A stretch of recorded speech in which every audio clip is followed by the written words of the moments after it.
हमारे साथ नीतीश कुमार की यंग विधायक कोमल सिंह हैं। गायघाट से चुनाव जीत कर आई हैं। पहले एलजेपीआर में थी, लेकिन जेडीयू से आप चुनाव जीती, विधायक बनकर आई हैं। पहली बार सदन पहुंची, आज दूसरा दिन है। क्या अनुभव रहा है? यंग हैं आप, सदन पहुंची हैं विधायकों के बीच। आज स्पीकर का वो था, चुनाव था और हमने सब लोगों ने मिलके नए स्पीकर को बनाया है। तो पहले तो मैं उनको बहुत बहुत बधाई देना चाहूँगी, शुभकामनाएं देना चाहूँगी।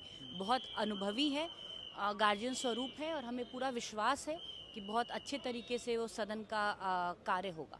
कोमल जी, आपके लिए कैसा एक्सपीरियंस है? एज ए विधायक आप पहुंच गई हैं। पिछली बार भी आप चुनाव लड़ी थी, विधायक नहीं बन पाई थी, इस बार बन गई हैं, अब सदन में आने लगी हैं। मेरे लिए मैं इसको अपने जवाबदेही के रूप में देखती हूँ। जब मैं कल शपथ ग्रहण भी ले रही थी तो मेरे लिए बहुत ही भावुक क्षण था। मैं उस वक्त मेरे दिमाग में एक ही बात चल रहा था कि पूरे गायघाट विधानसभा का मेरा परिवार मुझे देख रहा होगा और मैं बस एक ही मैसेज और एक ही सोच के साथ आगे बढ़ रही हूँ कि जो विश्वास गायघाट के लोगों ने मुझ पे जताने का किया है, मैं उस विश्वास पे खड़ी उतरूंगी। अपनी बहुत मेहनत और पूरे लगन के साथ, पूरे निष्ठा और ईमानदारी के साथ काम करके अपने विधानसभा क्षेत्र का संपूर्ण विकास करने का काम करूंगी और उनकी हर एक सुख दुख में समस्याओं को समाधान करने का काम करूंगी। पहले वहां पर निरंजन राय और महेश्वर यादव जैसे नेता जो है विधायक हुआ करते थे।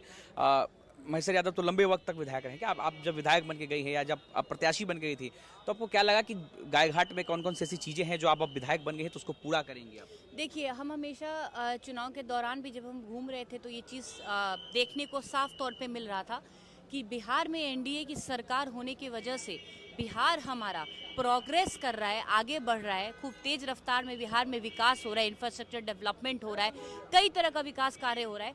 लेकिन गायघाट में पिछले 10 वर्षों से आरजेडी के विधायक होने की वजह से हमारा गायघाट 10 साल पीछे सा छूट गया है।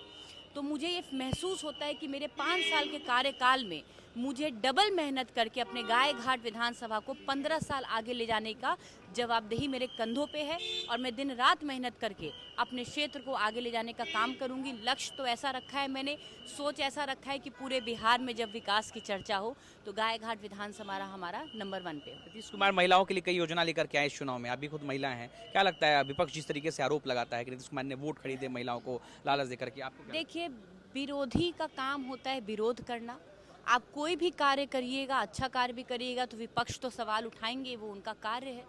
लेकिन पूरा बिहार अपने आंखों से देख रखा है कि बिहार का विकास कौन कर सकता है और लोकतंत्र था, लोकतंत्र है ये। यहाँ पे चुनाव था और ये जो 2025 का जो चुनाव था, इसमें पूरे बिहार वासियों ने जात पात धर्म से ऊपर उठ के बिहार के विकास और उत्थान के लिए अपना एक मत एक होकर और एनडीए सरकार को जो प्रचंड जीत देने का काम किया है, उसे बिहार वासियों ने ही एक मैसेज दे दिया है कि बिहार वासियों को भरोसा एनडीए सरकार पे है और वो जानते हैं कि बिहार का विकास एनडीए कर सकता है। माननीय मुख्यमंत्री नीतीश कुमार जी के नेतृत्व में, हमारे प्रधानमंत्री नरेंद्र मोदी जी के नेतृत्व में होगा। एक आखिरी सवाल, लालू प्रसाद यादव का बंगला इन दिनों खूब चर्चा का केंद्र बना हुआ है, महुआ बाग में जो बंगला बन रहा है, जी क्या प्रतिक्रिया? जी, अब किसका बंगला कहाँ बन रहा है मैं लोगों पे निजी कमेंट नहीं करना चाहती हूँ।